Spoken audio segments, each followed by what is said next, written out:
Hello, it's Joe here for Joyrider TV. This is part 2 of a 3-part series about mast setup, mast rake. We're talking about the angle of the mast in relation to the angle of the boat. So a lot of mast rake would be what we call having the mast very far back.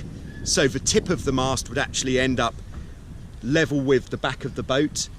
And the opposite of that would be to have the mast straight up, so at right angles to the boat, which you'd never do because it would make the boat handle badly.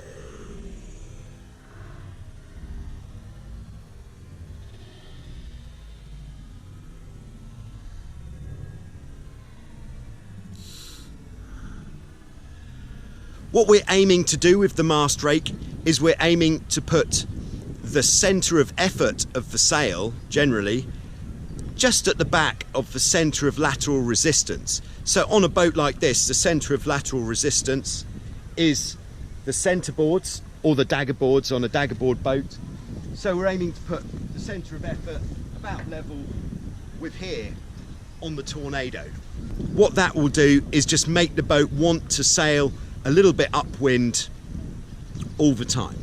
So if you let the tiller extension go, if we've got the mast rake in the right spot, the boat will naturally just want to head upwind a little bit. There is a big difference with mast rake on a Hobie 16. The Hobie 16 has the mast raked a lot further back than on an F18 style cat. This is because of the design of the boat, the shape of the hulls. The Hobie 16 has a very powerful jib for the amount of sail area, so it needs a lot of mast rake to balance the sails. So with each type of boat there is an optimal amount of mast rake. You can look on the internet on a rig tuning guide for what the optimal amount of mast rake is for the boat which you sail. You need to know how to measure the mast rake. It's important when we're taking these measurements that we do have the rig tension on. If the rig tension is completely off, then these measurements won't be accurate. Okay, so we're going to take one of our trapeze wires and we're just going to attach an extra piece of rope to the trapeze wire, and then this is how we're going to measure the mast rake. We're going to take the rope and we're going to place the rope on the bow fitting, so on the end of the bridle wire where the clevis pin is, and then holding that point on the rope, we're going to take it to the transom of the boat, to the back of the boat, and see how far down the back of the boat that comes. So that will look like this.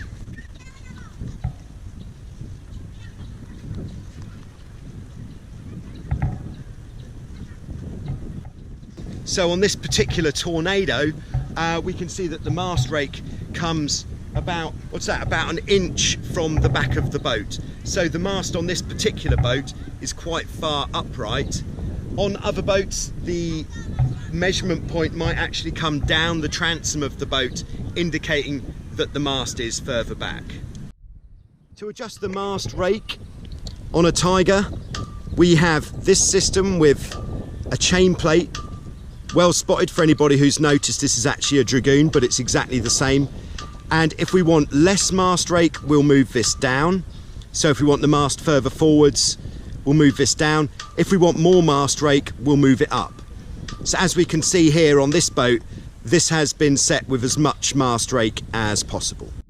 Okay, so thanks for watching. I hope that's been useful in some way. Do check out parts 1 and 3 of this series on mast setup, which will be about pre-bend and about rig tension, coming soon. Thanks again to all the patrons of the Joyrider TV channel and their support. If you want to get involved and support the channel, just check out the link below. Otherwise, we'll see you in part 3. Thank you very much.